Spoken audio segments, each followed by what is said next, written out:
Team इंडियानं सलग दुसऱ्यांदा टी20 वर्ल्ड कपवर आपलं नाव कोरलंय। संजू सॅमसन, अभिषेक शर्मा, ईशान किशन आणि शिवम दुबेंची ही तुफान खेळी, तसंच बुमराचा भेदक मारा आणि अक्षरच्या फिरकीनं भारतानं या ठिकाणी न्यूझीलंडला पराभवाची धूळ चारली आहे। दरम्यान फडणवीसांनी आज विधानसभेमध्ये या टीम इंडियाच्या अभिनंदनाचा प्रस्ताव मांडला। भारतीय संघाने न्यूझीलंडचा 96 धावांनी पराभव करत वर्ल्ड कपवर सलग दुसऱ्यांदा आपलं नाव कोरलंय। भारताने तिसऱ्यांदा टी20 वर्ल्ड कपची ट्रॉफी उचलली। अहमदाबादच्या नरेंद्र मोदी स्टेडियमवर रंगलेल्या अंतिम सामन्यात भारतानं प्रथम फलंदाजी करत 5 बाद 255 धावा केल्या। प्रत्युत्तरात न्यूझीलंड संघ 159 धावांवर सरोपात झाला।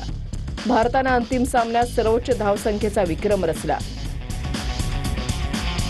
टी20 वर्ल्ड कपच्या अंतिम सामन्यात भारताचा सर्वात मोठा विजय तर न्यूझीलंडचा सर्वात मोठा पराभव आहे। भारताकडून सलामीवीर संजू सॅमसन आणि अभिषेक शर्मानं 98 धावांची भागीदारी केली। अभिषेक शर्मा 21 चेंडूंमध्ये 52 धावा करून बाद झाला। अभिषेक नंतर संजू सॅमसननं ईशान किशन सोबत दुसऱ्या विकेटसाठी शतकी भागीदारी केली। या जोडीनं 48 चेंडूमध्ये 105 धावा काढल्या, त्यामुळे संघाची धावसंख्या 15 षटकामध्ये 200च्या पुढे गेली। सॅमसन, ईशान किशन, सूर्यकुमार यादव एकाच ओव्हरमध्ये बाद झाले। पुढील 24 चेंडूमध्ये भारताच्या फक्त 28 धावा झाल्या। शिवम दुबेनं 20व्या षटकात 3 चौकार आणि 2 षटकारांच्या मदतीनं 24 धावा केल्या आणि टीम इंडियाचा स्कोर 255 धावांपर्यंत पोहोचवला। या लक्ष्याचा पाठलाग करताना संघ 19 षटकामध्ये 159 धावांवर सरोपात झाला। गोलंदाजीमध्ये जसप्रीत बुमराहनं 4 विकेट तर अक्षर पटेलनं 3 गडी बाद केले। Jasprit Bumrah man of the match तर महत्त्वाच्या सामन्यात दमदार खेळी करणारा Samson player of the tournament ठरला। पहिल्यांदाच एखाद्या यजमान संघानं टी20 विश्वचषक जिंकला। पहिल्यांदाच एखाद्या संघानं सलग दुसऱ्यांदा विश्वचषकावर आपलं नाव कोरलं। पहिल्यांदाच एखाद्या संघानं 3 वेळा विश्वचषक जिंकले।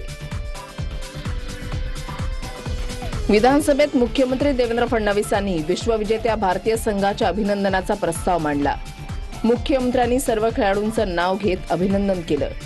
कर्णधार सूर्यकुमार यादव आणि शिवम दुबे मुंबईचे आहेत, याचा महाराष्ट्राला अभिमान असल्याचं फडणवीस म्हणाले। 2026च्या टी20 विश्वचषक स्पर्धेत शानदार कामगिरी करत अंतिम सामन्यामध्ये न्यूझीलंड संघाचा पराभव केला आणि 96 धावांनी विजय मिळवला। आपल्या या विधानसभेच्या माध्यमातून भारतीय